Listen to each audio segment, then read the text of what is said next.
கடந்த ஆட்சியில் இந்த ஆட்சியில் எவ்வளவு சதவீதம் நம்ம வாக்குறுதிகளை நிறைவேற்றிருக்கோம் அப்படிங்கிறது முதலமைச்சர் அவர்களும் இதை பற்றி அறிக்கை வெளியிட்டிருக்காங்க.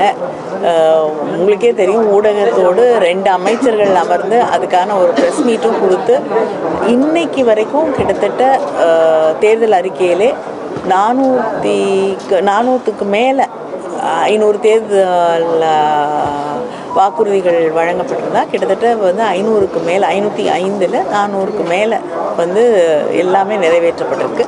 சில ஒன்றிய அரசாங்கம் நமக்கு எதிராகவே செயல்பட்டு கொண்டிருப்பதால் அதை நிறைவேற்ற முடியாத நிலை இருக்கிறது. சிலது பரிசீலனை இருக்குது. பல்வேறு திட்டங்களை நம்ம செஞ்சுக்கிட்டு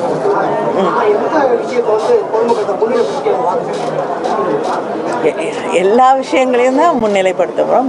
முக்கியமாக பெண்களுக்கு நிறைய திட்டங்களை நம்முடைய முதலமைச்சர் அவர்கள் செய்திருக்கிறார்கள். மாணவர்களுக்கு நிறைய திட்டங்களை செஞ்சுருக்காங்க. இதையெல்லாம் நிச்சயமாக முன்னிலைப்படுத்தும். இருப்பினும் ஆனால் தொடர்ச்சியாக ஆர்ப்பாட்டங்கள் போராட்டங்கள் அதிகமாக அரசு ஊழியர்கள் பண்ணுறாங்க, தூய்மை பணியாளர்கள், சத்துணவு ஊழியர்கள் தொடர்ச்சியான அரசுக்கு எதிரான போராட்டங்கள் முன்வைக்கிறாங்க.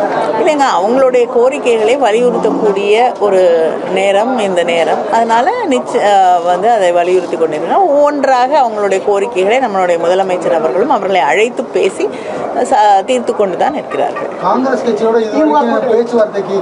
எத்தனையோ ஆண்டுகளாக தீர்வு காண முடியாத பல விஷயங்களுக்கும் முதலமைச்சர் தீர்வு கண்டிருக்கிறார்.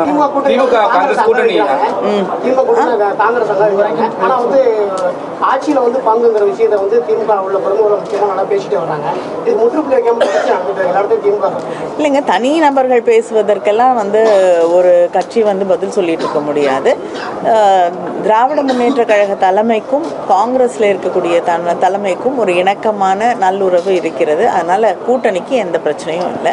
அவங்க 2 பேரும் ஒருத்தரை ஒருத்தர் புரிந்து கொண்டு தேர்தலிலே வரக்கூடிய தேர்தலை நிச்சயமாக இணைந்து செயல்படுவோம். இதுவரைக்கும் பேச்சுவார்த்தைக்கான குழு அமைக்கல காங்கிரஸ் இல்லைங்க, நிச்சயமா விரைவில் தேர்தல் வரக்கூடிய அறிவிக்கப்பட இருக்கிறது. அதனால தேர்தல் குழு நிச்சயமாக அறிவிக்கப்படும்.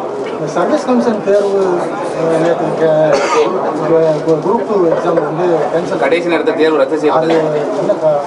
அந்த மாதிரி நடந்தது முதல் முறையாக தமிழ்நாட்டில். விரைவில் இன்னொரு தேதி அறிவிக்கப்பட்டு அது நடத்தப்படும். நித்தம் பொய் சொல்வதாக எடப்பாடி பழனிசாமி முதல்வர் யார் அவரை பத்தி சொல்றாரா?